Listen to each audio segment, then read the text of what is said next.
best mistake that I made, thankfully, earlier on in my career was not to involve the right people. And that taught me to involve the right people. You get a much better outcome. Everybody's bought in. I mean, my leadership style now, I'm always talking to my team, right, we need to get here. What do you guys think we should do? These are my thoughts. What are yours? And then people feel part of it and the purpose.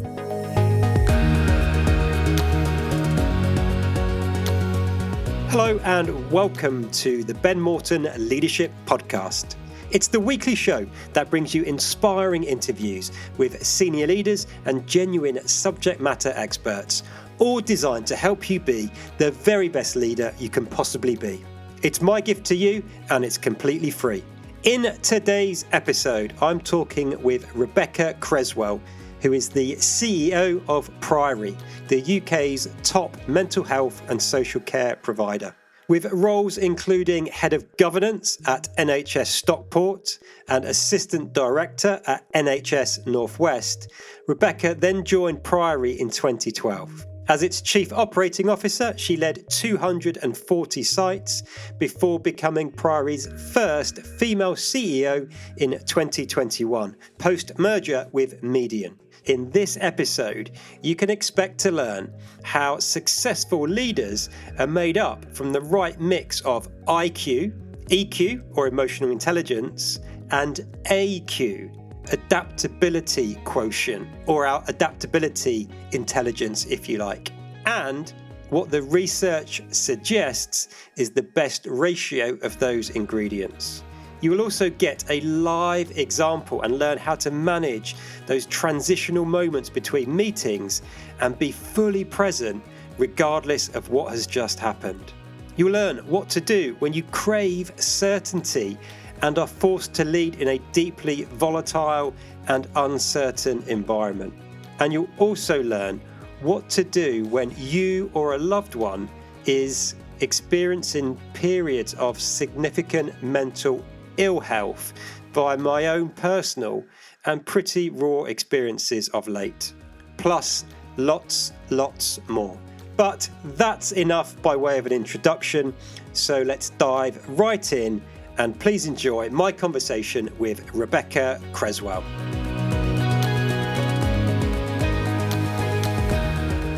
Rebekah, can you start off by telling us about your first memorable leadership experience, either good or bad, and how that's gone on to influence how you operate as a leader now? Yes, that's a really good question. I've always been quite young in the jobs that I've done. And so as a result of that, I've really needed to ensure that I'm credible with people quite quickly, that I have the experience to do the job. And one of my first real leadership roles was for NHS Northwest. It was a strategic health authority. And I had big policy lead areas for the northwest of England for the NHS, like child safeguarding, sequins, the relationship with the regulator, etc., as well as sort of oversight of the Greater Manchester area for serious incidents and quality improvement. So it was quite a big job.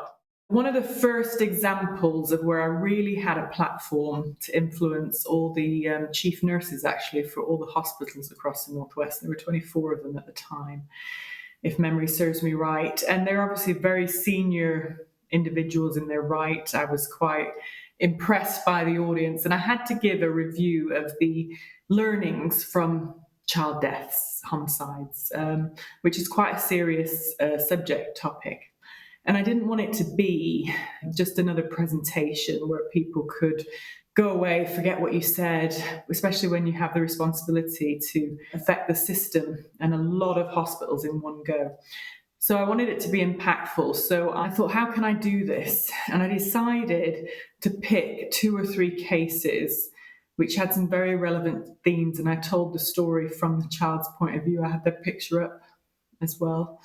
And I said, my name is, I went into A&E one day and nobody asked me why. If the person I was with was my mum or dad, they didn't ask why I felt I looked so scared, and things like that. And it was a really impactful presentation. And I think it's because I used my EQ or emotional quotient to really connect with the audience. It did move people because there were some people with tears. And that wasn't the purpose. But nobody will forget. I mean, I could have done a lot of boring bullet points of we should always check who a child's with, be mindful of a hidden male in a family, or, things like that, which would have just gone over everybody's heads. So I think connecting with people emotionally has been one of the things that I've taken with me throughout my career, to be able to make an impression and for people to remember key and valid points of what you said. That's amazing, Rebekah. And I'm really curious, as I always am, about what led you to try a different approach to that presentation. Because I think if we're honest, there are so many bad presentations we see in the workplace that, as you said there, are normally full of loads of bullet points and way too much text. And for many people, it's not until much later in their career, maybe when they've had some training, or maybe when they've seen an example of a great presentation that does tell a story and connect, that people think about doing things differently. What was it? And you said you were quite young at the time. Where did that drive to present differently come from? So I was about 30 years old, I would say. So it was about 18 years ago. So everybody in the room was obviously more enhanced in years and senior. And I thought it was my one chance to capture them. They've heard so many presentations that went through bullet line by line, quite dry. And I probably have a high EQ anyway. So the stories of those children really mattered. And I didn't want them to be a faceless sort of subject area. I just thought, how can I do this? And that first person type telling of the story, I thought would have the best impact, because it's no longer my words, it's sort of their voice coming through. Yeah, is it a Maya Angelou quote, I think, and I'm going to completely butcher it now because I can't fully remember it, but it's along the lines of people will forget what you tell them. There's a middle part to it, and they'll never forget how you made them feel, right? So that's what you were tapping into, really. So I suppose that's when I realized the power of different forms. If I just used my IQ at that point, intellectual quotient of these are the facts, I never would have stirred people to move the whole system, which it did. We went on to create communication pathways between ambulance services, hospitals, and community services, which are all managed in very different ways. But often an ambulance service was, I would notice from these stories, was arriving at a house without any preparation or pre-announced visit. And they had vital information of what they saw at those visits. And that never got to different key people. And I believe it's still in place now, all this time later, is methods for them to be able to get useful information back to the right people who are closer to those families, for example. Yeah, there's a few things within that I'd like to maybe come back to shortly, but also want to touch on something that you've mentioned a few times and came up when we was preparing for today's podcast episode. So you've mentioned EQ, you've mentioned IQ there. And as I say, from our prior conversation, I know that for you, you think about there being three key ingredients for leadership. Can you tell us what they are and how you now use them and build them into your approach to leadership on a day-to-day basis? I think especially starting my career in healthcare services, where, there's obviously a lot of very intelligent people working in health and social care. And it got me thinking about, I don't consider myself to be the most intelligent person in the world. I have a good IQ. And it was really refreshing for me when this model sort of said, actually, your IQ is only 10% of being a really effective leader. Your EQ, and different research papers will tell you different proportions. But if we take EQ should roughly be 50 to 60%, because a lot of the time, especially when you're leading large organizations, you're harnessing the talents, the abilities, the skills, the commitment, the loyalty of hundreds of people. In the case of Priory, thousands of people. We've got over 12,000 colleagues who work for Priory. How can you reach all those people with just IQ or intelligence or facts? So EQ became, and then as I started looking into it further, I noticed the third ingredient of adaptability quotient. How can you have some people that are very connected, intelligent, but they can't manage change? And health and social care systems are complex adaptive systems, which mean that you can never stand still, because you have to always not only respond to internal changes within your own organization, but all the external ones that are on you. So you need that adaptability quotient, which is resilience, perseverance, being able to manage stress, I guess, and not only your own, but in other people, because change is hard for people. Since we last spoke, I noticed they've added a fourth ingredient that I haven't had much time to research yet, which is the social quotient. Interesting. Which I'm having difficulty sort of looking at is how different is that from EQ, but that's about being politically aware, being aware of different cultures and things like that. So it probably does have a place as well. And I probably, as a leader, am going to be looking more into that. Yeah, where does that model come from? I've not particularly come across it before, especially with the suggestions around the percentages. What's the sort of the origins of the model? I'll have to look that up for you, Ben. I've just read a lot of papers around it. I don't know who originally thought of it. Whoever did is brilliant. But other people have obviously built on it. And that is the incredible thing about thought leadership, isn't it? That, you can have a great idea or any kind of innovation, I guess, and somebody else will finesse it and finish it. And that's the importance, I suppose, of that social quotient as well as the EQ. And it's really interesting for me, as you say, the percentages, depending on what paper you read, might change, but it really resonates with me. And the reason is for many years, and this was probably informed by my first career in the military, but certainly for the past 10 years whilst running my own business, I've spoken about sort of my definition, my fundamental belief around what a leader exists to do. I used to describe it as being to deliver the results we're accountable for, whilst looking after, supporting, and developing the people we've got the privilege and responsibility to lead. Actually, over the past 2 to 3 years, the overall belief holds true, but I've completely flipped it in that now when I describe it, I talk about I believe a leader exists to support, develop, and look after the people we've got the privilege and responsibility to lead so that they can deliver the results we're accountable for. Because the more senior we become, success starts to become less about what we can personally deliver, but more about delivering through other people. So that seems to ring true with this percentage split that you mentioned, where 10% success is down to your IQ, whereas 50 or 60 is about the EQ and understanding and connecting with people and engaging them in the vision and what it is we're trying to achieve. So that really resonates. Rebekah, there's something I want to play back and ask that might make you blush in front of the 10,000 or so people that are listening, but it's a little behind the scenes insight for listeners around the start of this podcast. But I think it's really significant in terms of leadership, and it's something I talk to quite a lot with my clients.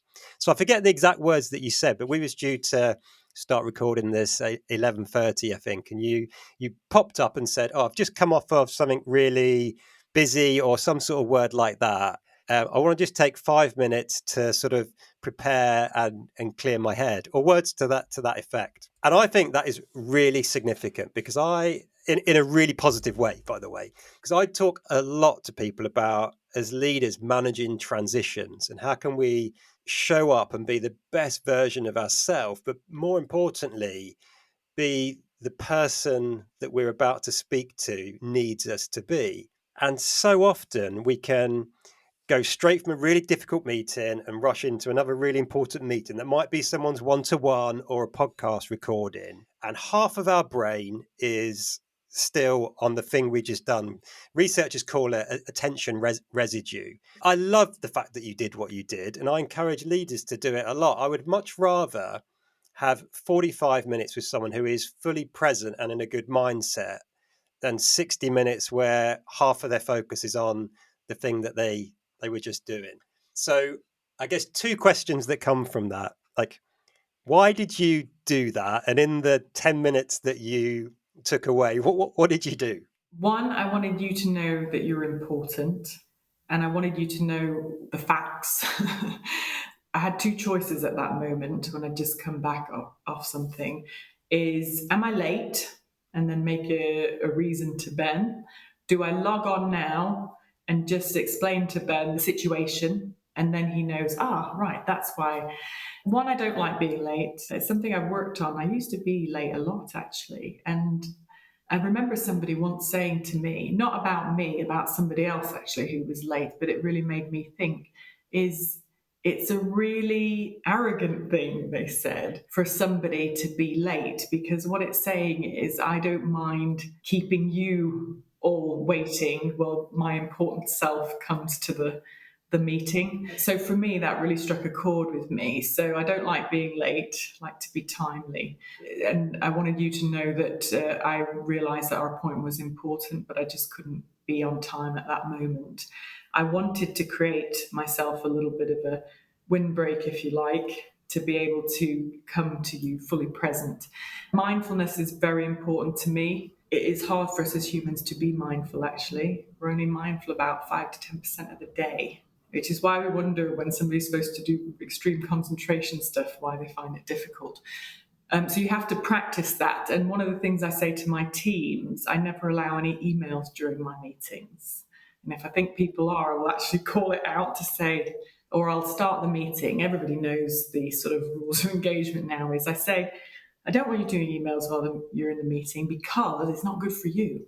And you're not fully mindful then. You're trying to do two things at once. So we actually have very productive meetings because people are fully focused on the discussion, they contribute more, all that kind of stuff. So I totally agree with you that you need to be present, mindful, engaged, and it probably goes back to the social quotient and also the emotional quotient. Do you allow laptops or devices in meetings? People do use them a lot for instead of printing stuff out. So from an environmental point of view, that's not a problem.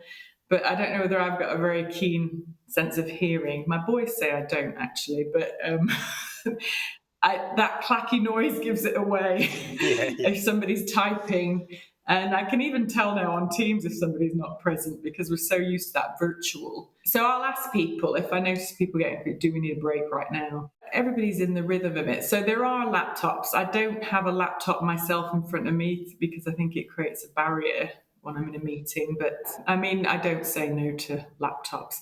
Nobody would take a phone call or anything. That everybody would always say, I've just got to step out, which is perfectly fine. We're all managing really quite important services. People need to. So yeah, I think it's about a respect thing.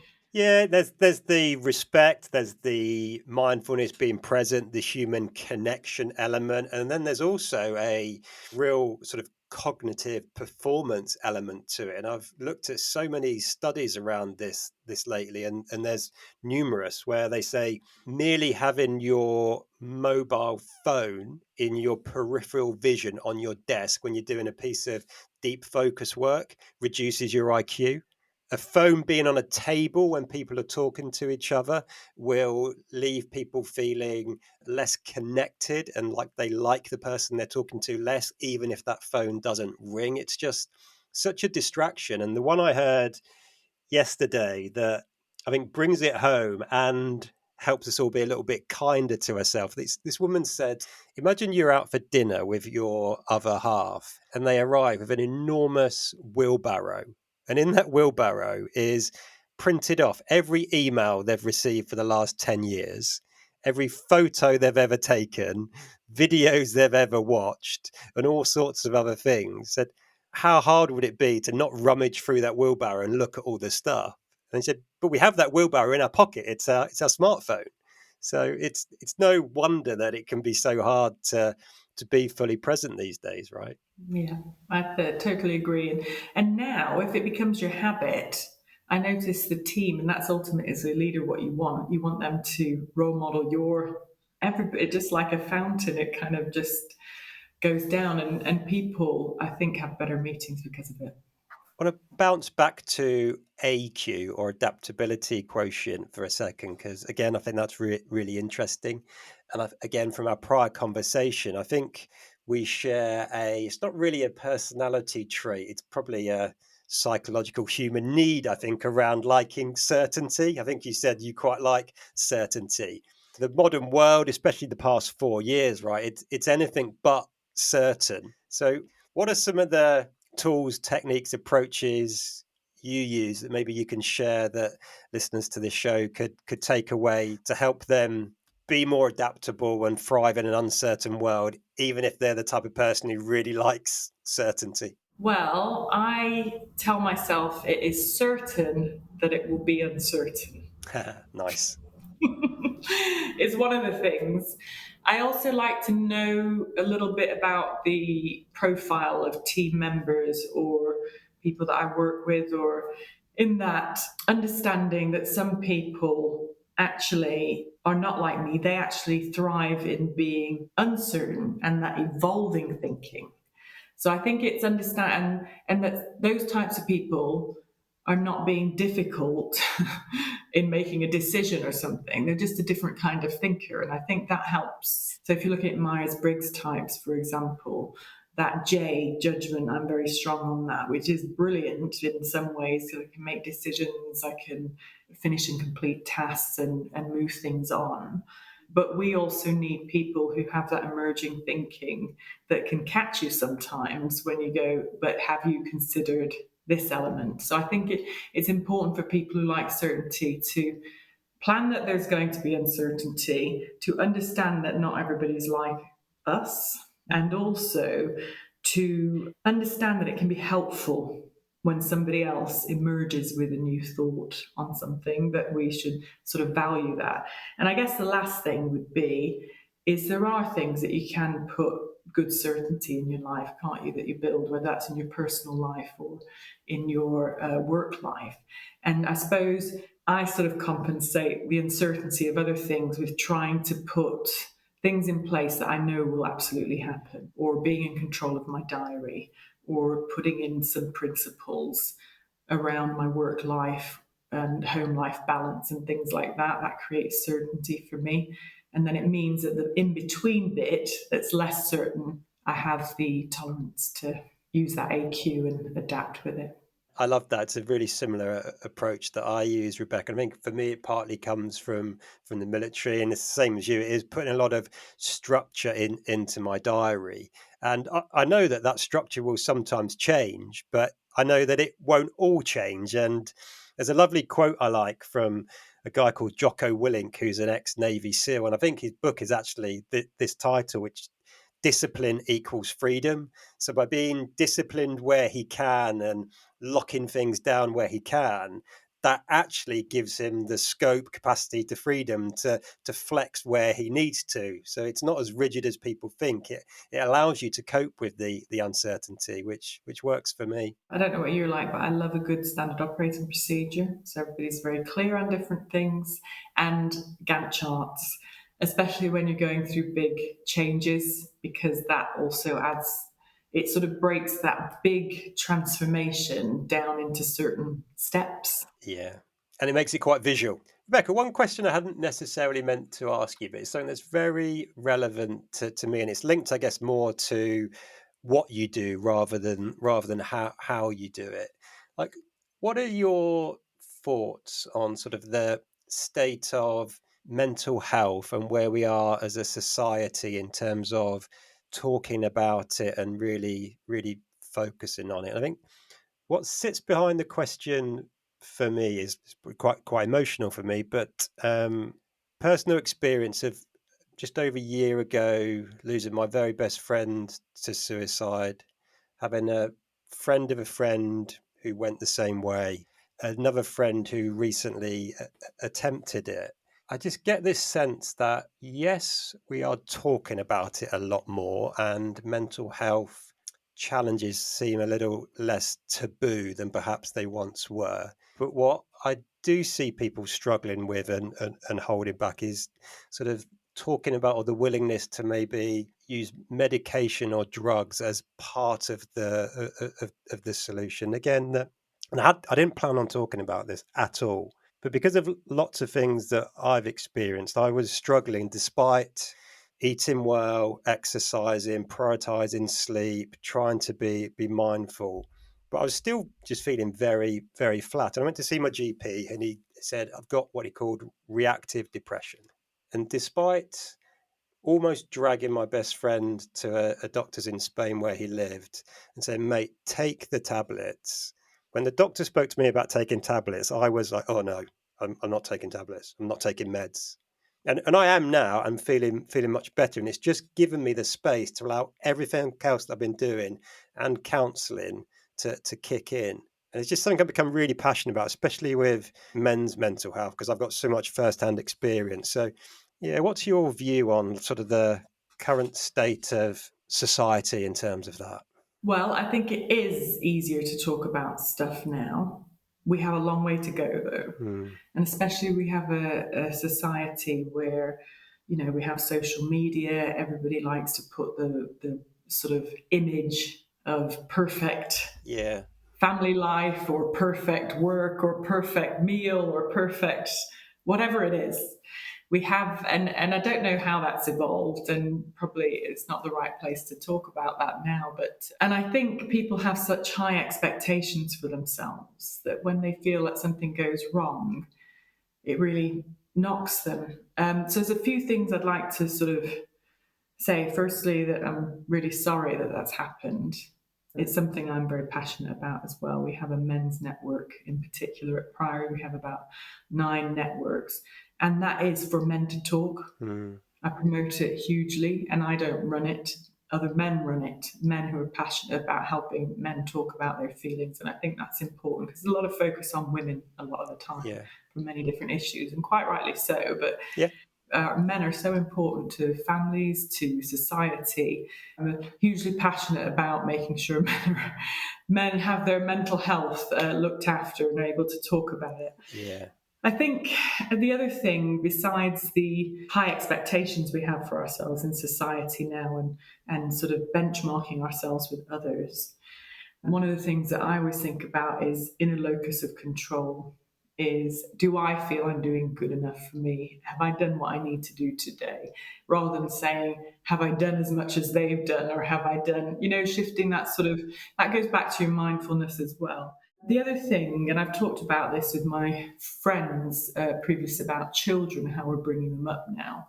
We almost tend to sort of think if somebody, we need to protect our children from every bad experience, and quite rightly so. We can't protect them from everything, but it's important to talk to them about it. So, and what that does when they do feel those things is they build their resilience, and that's the social quotient and the adaptability quotient we were talking about.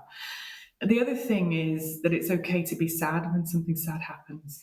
And oftentimes we forget that. I remember going through something yeah, personally and being at a meeting at a school about one of my sons, and there were 3 professionals there from the school. And I shed a tear about the situation. And the immediate response was, "You should go and see your GP tomorrow." And I said, "No, I'm sad because this is a sad situation, and that's okay." So I think it's about giving ourselves permission to have feelings. The third thing before I talk about medication is hope is a huge thing, and it's kind of linked to medication. As you might be aware, a lot of mental health medications take a week or 2 to work. And if you mentioned sort of depression, those tablets can take 2 to 4 weeks. What is really, really important from your support networks or your health professionals or social care professionals is that we make sure we build somebody's hope. It's something that's not talked about. It's about when somebody is and it can be as life-saving as the medicines. That when somebody's going through the dark moment, that you say, this won't last forever. Remember all those different things in your life, and sowing seeds of hope when somebody's feeling quite despairing.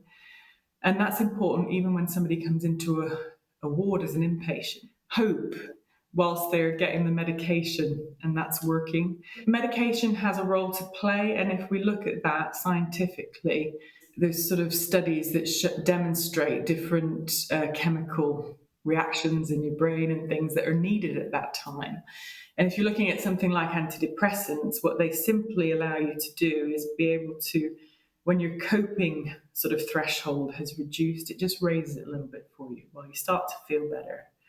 And I think it's important to come off those sensibly, though, because you can have a rebound effect, but so slowly. And I took antidepressants after my dad died, for example, because I found that situation really difficult, and then I came off them. again, I think I was on them for about 9 months or something.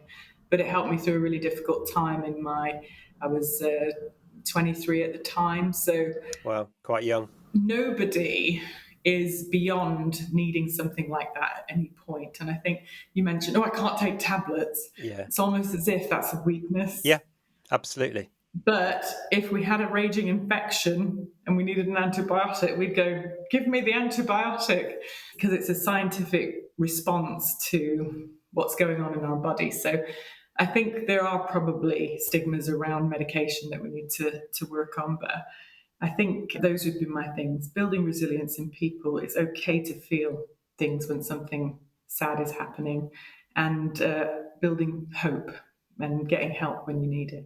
Thank you for sharing your example and mentioning your dad and your experience. And I think those points you raised are really practical and helpful for many people, particularly around hope. As witnessing my best friend's journey, he was just spiraling and could not see any way through his challenges and could not find that glimmer of hope. And yeah, that's incredibly powerful. I mean, I've mentioned all those solutions, but I'm sad, and I say this with a heavy heart.